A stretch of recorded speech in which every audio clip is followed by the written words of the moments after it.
नमस्कार, आप देख रहे हैं न्यूज रूम लाइव। मैं हूं आपके साथ रुचिका राज और बुलेटिन की शुरुआत इस वक्त की सबसे बड़ी खबर के साथ करेंगे। यूपी से ये बड़ी खबर सामने आ रही है। यूपी के झांसी से बड़ी खबर सामने आ रही है, जहां अतीक अहमद के छोटे बेटे जिसका रोड एक्सीडेंट हो गया था, उसका वीडियो अब सामने आ चुका है। आबान अहमद के एक्सीडेंट का वीडियो सामने आया है। अतीक अहमद के बेटे की सड़क हादसे में मौत हो गई थी, अब उसका वीडियो सामने आ गया है। आबान अहमद की सड़क हादसे में देखिए मौत हुई है। न्यूज 18 हालांकि वायरल वीडियो की पुष्टि नहीं करता है। ये वायरल वीडियो ये बताया जा रहा है कि आबान अहमद के रोड एक्सीडेंट के वक्त की है। हालांकि न्यूज 18 की तरफ से इस बात की पुष्टि अभी फिलहाल नहीं की जा रही है, लेकिन आप तस्वीरों के माध्यम से देख पा रहे हैं किस तरीके से ये गाड़ी डिवाइडर से टकराती है और उसके बाद उछल के दूसरे साइड चली जाती है और इसी में आबान अहमद सवार थे, इस बात की जानकारी सामने आ रही है। हालांकि सोशल मीडिया पर यह वीडियो लगातार वायरल हो रहा है। वायरल वीडियो को आप इस वक्त टीवी स्क्रीन पर देख पा रहे हैं।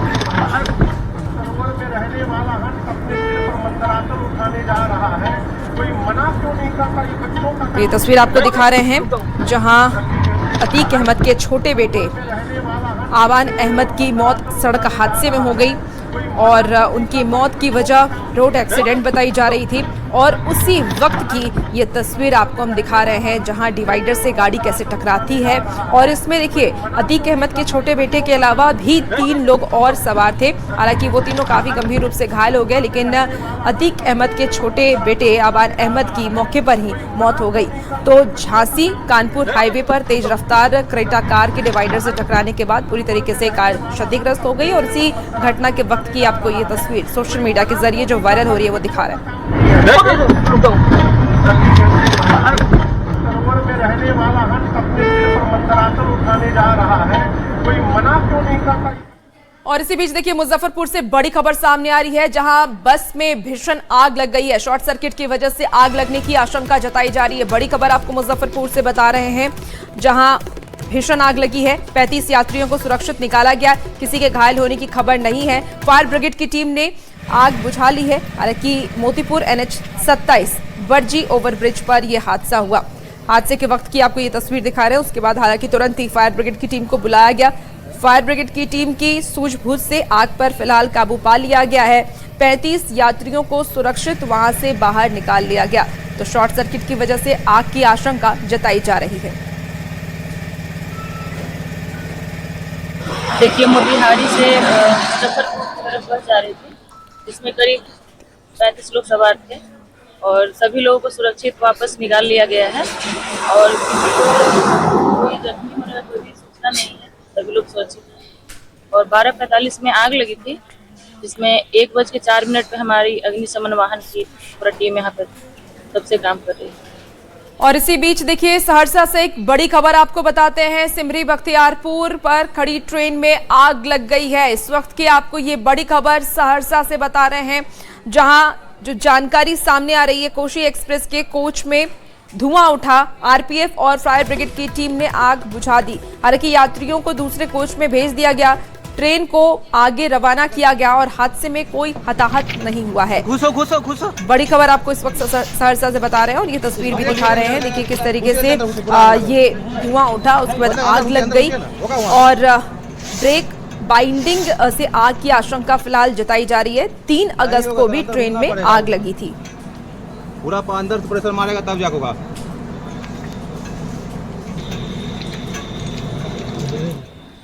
चलिए खबर अब आपको खगड़िया से बताते हैं, जहां चलती ट्रेन से एक महिला और एक बच्चा कूद गया, जिसका CCTV जो वीडियो है, फुटेज है, वो भी वायरल हुआ है। तस्वीरें आपको टीवी स्क्रीन पर दिखा रहे हैं। रेलवे स्टेशन पर चलती ट्रेन से महिला ने बच्चे के साथ छलांग लगा दी और बताया जा रहा है कि यूपी की रहने वाली रेणु देवी अपने पति सोमपाल के साथ जनसेवा ट्रेन पकड़ने के लिए स्टेशन पहुंची हुई थी। गलती से वो डिब्रूगढ़ चंडीगढ़ एक्सप्रेस में सवार हो गए। ट्रेन खुलने पर गलत ट्रेन में चढ़ने का पता चला, जिसके बाद महिला बच्चे के साथ नीचे उतरने लगी। मौके पर मौजूद RPF के जवान रमेश तिवारी ने तुरंत मदद कर दोनों को सुरक्षित बचा लिया। तो देखिए ये तस्वीर आपको हम दिखा रहे हैं, लेकिन लोगों से ये भी अपील की जा रही है और हम कर रहे हैं कि इस तरीके से चलती ट्रेन में आप कभी भी ना उतरें, क्योंकि अगर आप चलती ट्रेन में उतरते हैं तो कोई बड़ा हादसा हो सकता है। अगर यहाँ पे आरपीएफ के जवान मौजूद नहीं होते तो शायद इनकी जान भी जा सकती थी। तो न्यूज़ 18 के माध्यम से यही अपील की जा रही है कि अपनी सुरक्षा खुद बरतें और चलती ट्रेन में कभी भी ट्रेन से उतरने की कोशिश ना करें।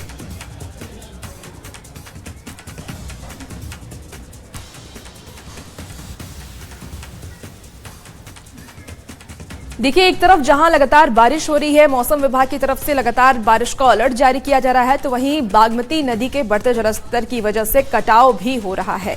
तो सीतामढ़ी और शिवहर से गुजरने वाली बागमती नदी के जलस्तर में लगातार उतार चढ़ाव हो रहा है, जिसकी वजह से शिवहर के कई इलाकों में नदी का कटाव तेज हो गया। कटाव की वजह से किसानों की कीमती जमीन नदी में समा रही है। वहीं पिपराही प्रखंड में बागमती नदी पर बने बड़े पुल पर भी कटाव का खतरा मंडरा रहा है, जिससे कि आसपास के लोगों की चिंता बढ़ गई है।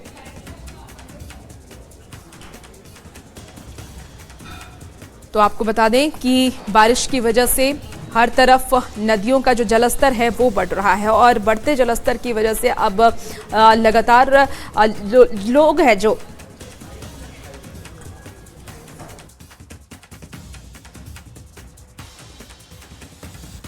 सीतामढ़ी और शिवहर जिले में फिलहाल बाढ़ का खतरा पूरी तरीके से टल गया है, लेकिन बागमती नदी के जलस्तर में उतार चढ़ाव की वजह से कई जगहों पर किसानों के खेतों का लगातार कटाव हो रहा है। अब आपको तस्वीरों के जरिए दिखाने की कोशिश करते हैं कि शिवहर जिले का यह पिपराही प्रखंड है, जहां बागमती नदी गुजरती है और बागमती नदी के जलस्तर में लगातार उतार चढ़ाव होने की वजह से नदी से लगातार किसानों के खेतों की कटाई हो रही है। कटाव की वजह से किसानों के जो बेशकीमती जमीन है वो नदी में समा रही है और किसान पूरी तरीके से निराश हो चुके हैं। बताया जाता है कि हर वर्ष बागमती नदी के रौद्र रूप की वजह से किसानों के जो खेत होते हैं बागमती नदी से उसका भारी पैमाने पर कटाव होता है और जो किसान है जो खेती करते हैं अपने खेतों में उनकी फसल भी बागमती नदी की भेंट चढ़ जाती है। तो आप तस्वीर देख सकते हैं, शिवहर जिले की यह तस्वीर है जहां बागमती नदी से लगातार किसानों के खेतों की कटाव हो रही है और इस कटाव की वजह से किसान बेहद परेशान है। तो तस्वीर साफ बयान कर रहा है कि शिवहर जिले में बागमती नदी से जो हर साल बाढ़ का खतरा रहता था वो तो फिलहाल टल गया है, लेकिन बागमती नदी से बेशकीमती किसानों के खेतों की कटाव हो रही है। राकेश रंजन, न्यूज़ 18 सीतामढ़ी। तो देखिए, बागमती नदी का जो जलस्तर है लगातार बढ़ रहा है, घट रहा है और इसको देखते हुए, बाढ़ की आशंका को देखते हुए अब प्रशासन भी अलर्ट मोड पर है। प्रशासन की तरफ से कई व्यवस्थाएं की गई हैं। जो जानकारी सामने आ रही है, संभावित बाढ़ को देखते हुए दोनों जिलों का प्रशासन अलर्ट है। ऊंचे स्थानों को शरणार्थी बनाया गया है और सामुदायिक किचन तैयार किया गया। राहत बचाव के लिए एनडीआरएफ की टीमें तैनात की गई हैं। लोगों से नदी और गहरे पानी से दूर रहने की अपील की जा रही है।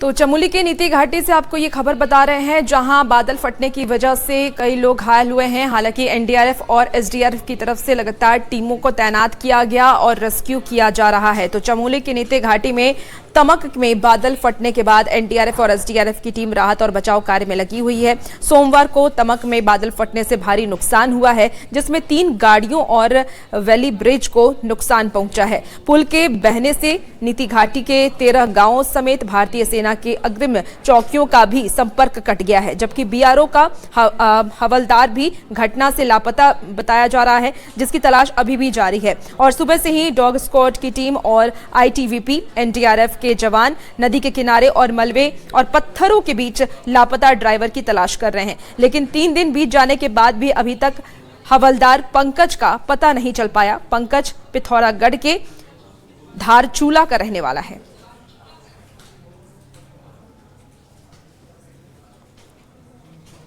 तो 2 तस्वीरें आपको दिखा रहे हैं।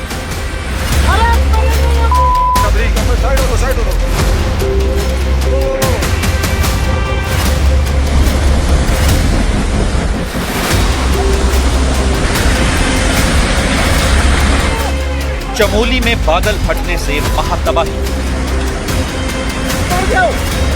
ये ब्रिज जाएगा, ब्रिज जाएगा, ब्रिज अपने साइड हो, तमक नाले में पहाड़ से उतरा मौत का सैलाब। गाड़ी गाड़ी गई गाड़ी, ओ गाड़ी गाड़ी। कुदरत का कहर, पुल, जेसीबी, गाड़ी सब बह गए।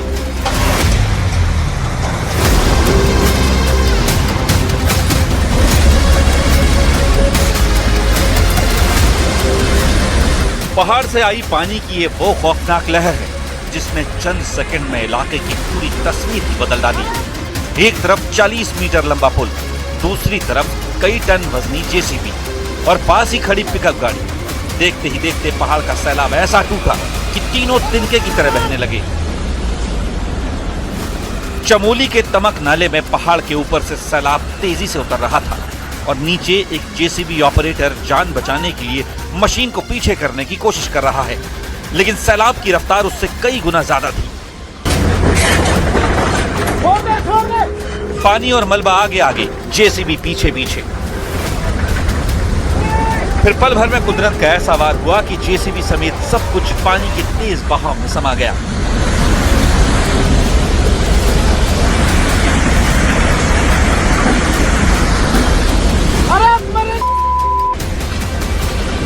तस्वीरें चमोली के नीति घाटी के तमक इलाके की हैं,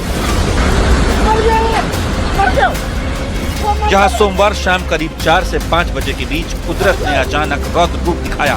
बताया गया कि नाले में 2 से 3 बार बादल फटने जैसी स्थिति बनी और इसके बाद पहाड़ का पानी, मलबा और पत्थर एक साथ नीचे की तरफ कूद पड़े। कुछ सेकंड्स के भीतर सैलाब ने पूरी ताकत से तबाही दिखाई। क्या इंसान, क्या भारी भरकम मशीनें, सब कुछ सैलाब के सामने बेबस नजर आए। इस इलाके का ये पुल जो आवाजाही का जरिया था वो भी तिनके की तरह बह गया। सैलाब इतना ताकतवर था कि बीआरओ की गाड़ी भी इसकी चपेट में आ गई। एक गाड़ी बहकर दूर दिखाई दी, वहीं एक लोकल गाड़ी के बहने की खबर सामने आई।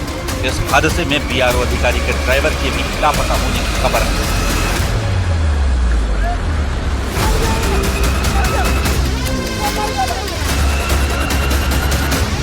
नीति घाटी के तमक क्षेत्र में इस समय मैं मौजूद हूं और यहाँ पे बादल फटने के बाद जो हालात हैं वो देखिए किस तरीके से यहाँ पे बने हुए हैं। लगभग 40 मीटर का जो पूरा ये स्पान जो पुल था वो यहाँ पे पूरा ढह गया है और अब यहाँ पे पहली प्राथमिकता जो है वो सड़क मार्ग को सुचारू करना है, क्योंकि आप दूसरी तरफ जो आईटीबीपी के जवान, जो स्थानीय लोगों को आप देख रहे हैं, वो इस समय वहाँ पे फंसे हुए हैं और घाटी के जो 13 गांव हैं उनसे बिल्कुल संपर्क कट चुका है। तो ऐसे में उनको निकालना बहुत जरूरी है। तो बीआरओ के द्वारा यहाँ पे अब धीरे धीरे जो सड़क मार्ग है उसे खोलने के लिए काम शुरू कर दिया गया है। सोमवार को लगभग 4 बजे के बाद जो यहाँ पे बादल फटने से जो तबाही मची है उसकी तस्वीरें आप देख सकते हैं कि कितने बड़े बड़े पत्थर, बोल्डर यहाँ पे आए हैं और अब मशीनें लगाकर उनको साफ किया जा रहा है। बीआरओ का जो एक हवलदार है, जो ओसी का जो ड्राइवर था, वो इस पूरे घटना के बाद अभी तक लापता है। उसकी ढूंढखोज के लिए एनडीआरएफ की टीम यहाँ है। दोनों साइड से हमारी मशीनें काम कर रही हैं और बाकी टेम्परेरी व्यवस्था के तौर पे जो कुछ लोग नाले के उस साइड को हैं उनको निकालने के लिए अभी जो आईटीबीपी और एनडीआरएफ के द्वारा जो रोप सिस्टम लगाया गया है उसकी मदद से निकाला जा रहा है लोगों को। और मेन फोकस हमारा ये रहेगा कि जो हमारा वैकल्पिक सड़क मार्ग है वो बन के तैयार हो जाए। यहाँ पे हमारे पास जो संसाधन है वो पहुंच चुके हैं। बस यह है कि मुझे लगता है कि अगर आज मौसम बिल्कुल सही रहता है तो कोशिश ये करेंगे कि आज ये वैकल्पिक मार्ग बन करके तैयार हो जाए। ये वही पुल है जिसे सीमा सड़क संगठन यानी बीआरओ ने तमक इलाके में बनाया था। करीब 40 मीटर लंबा ये वैली ब्रिज लोकल लोगों के लिए आवाजाही के साथ साथ सामरिक लिहाज से भी बेहद अहम था। लेकिन पहाड़ से आए सैलाब ने लोहे के इस मजबूत पुल को भी नहीं बख्शा। पुल का ढांचा टूटता गया और देखते ही देखते पूरा पुल पानी में समा गया।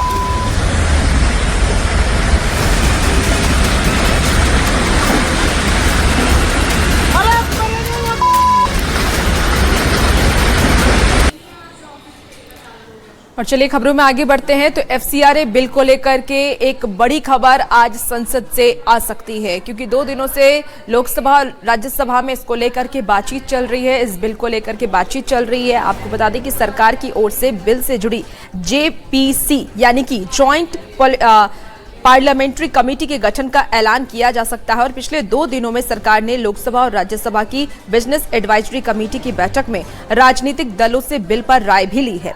जिससे पहले अगर हम पिछले हफ्ते की बात कर लें तो पिछले हफ्ते अलग अलग प्रतिनिधि मंडलों से भी सरकार बिल को लेकर के चर्चा कर चुकी है। हालांकि कांग्रेस और टीएमसी ने एफसीआरए बिल को वापस लेने की मांग की है।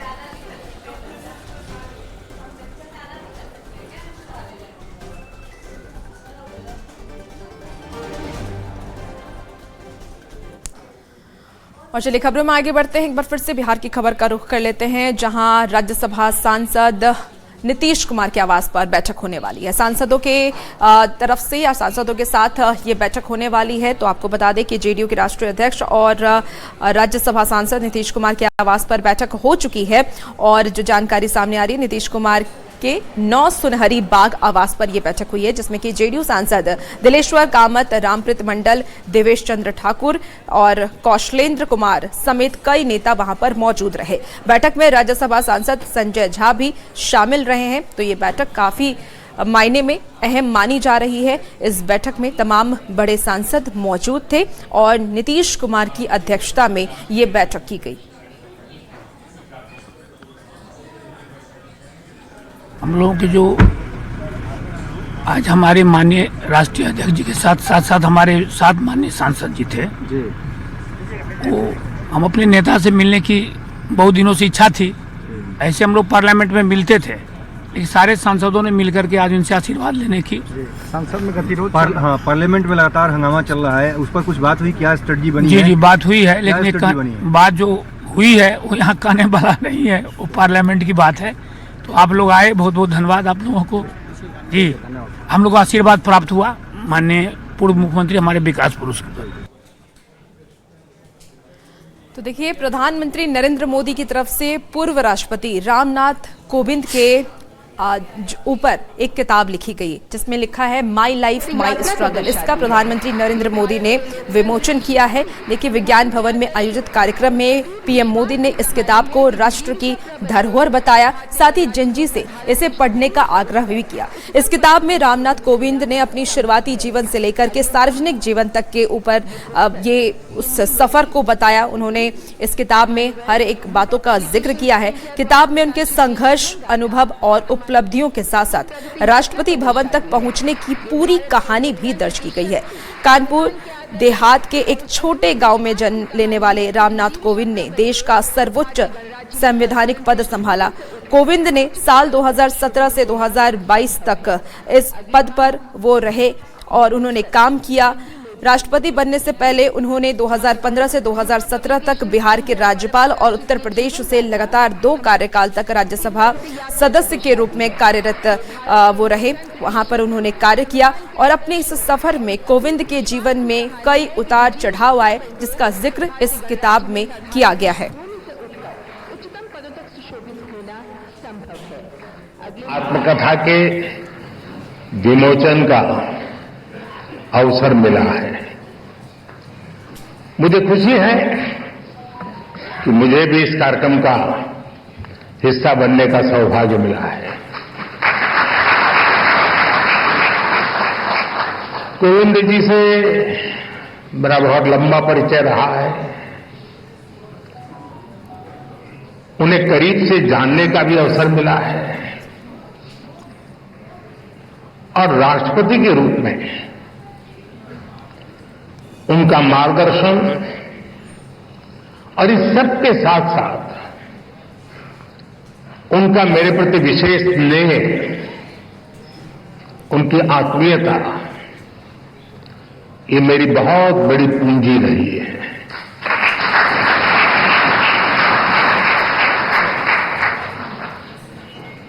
मैंने उनके जीवन को जितना समझा है, उनकी कार्यक्षमताओं को जितना जाना है,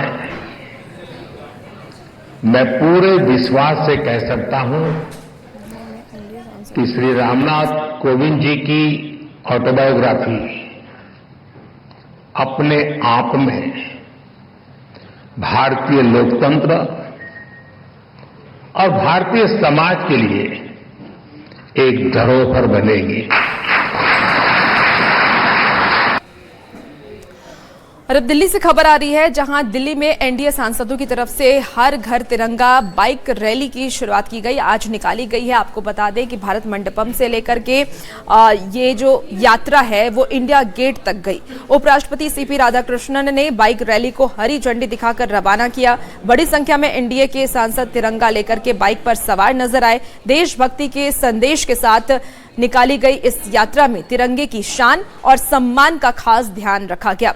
हर घर तिरंगा अभियान के जरिए देशवासियों को तिरंगे के प्रति सम्मान और राष्ट्रभक्ति का संदेश दिया जा रहा है। यात्रा के दौरान तिरंगे की गरिमा और सम्मान का भी विशेष ध्यान रखा जा रहा है। ये तस्वीरें आपको दिखा रहे हैं, जहां देखिए दिल्ली की सीएम रेखा गुप्ता भी तिरंगा यात्रा में शामिल हुई हैं और हर किसी के हाथ में तिरंगा है और इस तिरंगा यात्रा के जरिए लोगों को यही संदेश देने की कोशिश की जा रही है कि ये राष्ट्र प्रेम है। इस तिरंगा यात्रा का तिरंगा का सम्मान करें और राष्ट्रभक्ति का ये संदेश देने की कोशिश सांसदों की तरफ से की जा रही है। देखिए भारत मंडपम से इस यात्रा की शुरुआत हुई, जो कि इंडिया गेट तक चली है और ये तस्वीर आपको इंडिया गेट की ही दिखा रहे हैं। उसके बाद किस तरीके से बाइक पर सवार होकर के सांसद इस यात्रा की शुरुआत करते हैं, उसकी तस्वीर भी आपको इस वक्त दिखा रहे हैं। हर बीजेपी सांसद के हाथ में तिरंगा है, क्योंकि 15 अगस्त आने वाला और उससे पहले तिरंगा यात्रा की गई, जिसको उपराष्ट्रपति सीपी राधाकृष्णन ने बाइक रैली को हरी झंडी दिखा करके इसे रवाना किया है। बड़ी संख्या में एनडीए के सांसद तिरंगा लेकर के बाइक पर सवार नजर आए। देशभक्ति के संदेश के साथ निकाली इस यात्रा में तिरंगे की शान और सम्मान का खास ध्यान रखा गया।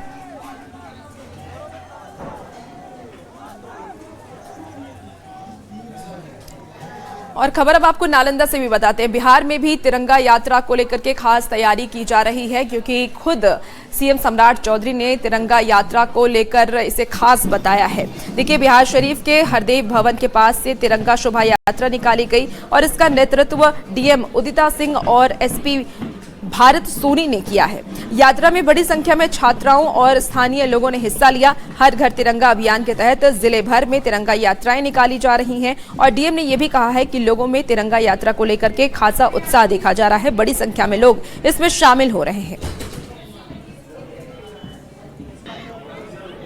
और ये जो हम लोग पीक पूरा मना रहे हैं 9 तारीख से 17 तारीख तक, इसका यही उद्देश्य है कि हर भारतीय, हमारे जिले के हर नागरिक को अपने देश पे गर्व होना चाहिए। जो पेट्रियोटिज्म की भावना है, ये बढ़ाने के लिए हम लोग इस तरह के कार्यक्रम ऑर्गेनाइज कर रहे हैं और इस कड़ी में कई कार्यक्रम कराया गया है। राजगीर में ट्रैक कराया गया है। अभी आप लोग देख रहे हैं कि बच्चे जो है हमारे दीवारों को तिरंगा रंग में और अलग अलग देशभक्ति के थीम पे रंग रहे हैं। ये है कि जो राष्ट्रभक्ति की भावना है, वो जो नई युवा पीढ़ी आ रही है उसमें वो उद्गम हो और वो उसको प्रचार प्रसारित करे। आपने देखा सभी बच्चों ने पार्टिसिपेट किया। कड़ी धूप में हम लोग जो है सभी बच्चे का उत्साह उमंग जो है एकदम जोरों शोरों से, तो जो वीक पूरा जो है ये राष्ट्र के नाम जो हम लोग कर रहे हैं, इसी की कड़ी में कार्यक्रम। चलिए खबरों में आगे बढ़ते हैं और खबर अब आपको मुजफ्फरपुर से बताते हैं। देखिए, शराबबंदी एक तरफ 10 साल से शराबबंदी, लेकिन इसके बावजूद शराब को अलग अलग तरीके से बिहार में पहुंचाया जा रहा है। शराब तस्करों के नए तरीके ने उत्पाद विभाग की टीम को भी हैरान कर दिया। सरैया थाना क्षेत्र के बकरा में खड़े एक मिनी ट्रक की जांच की गई तो पहली नजर में वो खाली दिखा। बारीकी से जांच करने पर ट्रक की पूरी बॉडी में गुप्त तहखाना मिला। तहखाना खोलने पर 125 कार्टन विदेशी शराब बरामद की गई, जिसकी कीमत लगभग 20 लाख रुपए बताई जा रही है। शराब यूपी की बनी हुई है और फिलहाल पुलिस ने ट्रक को जब्त कर कारोबारियों की तलाश शुरू कर दी।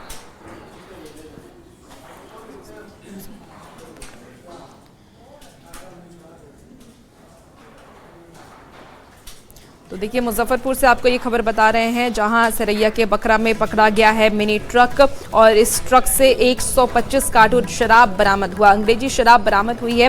जो जानकारी सामने आ रही है, इसकी कीमत 20 लाख रुपए है। हालांकि उत्पाद विभाग की टीम अब आगे की कार्रवाई में जुट चुकी है। जिसमें बॉडी में सेटिंग है, भारी मात्रा में शराब भरा हुआ है और लावारिस अवस्था में बखरा चौक NH 722 थाना सरैया में लगा हुआ है।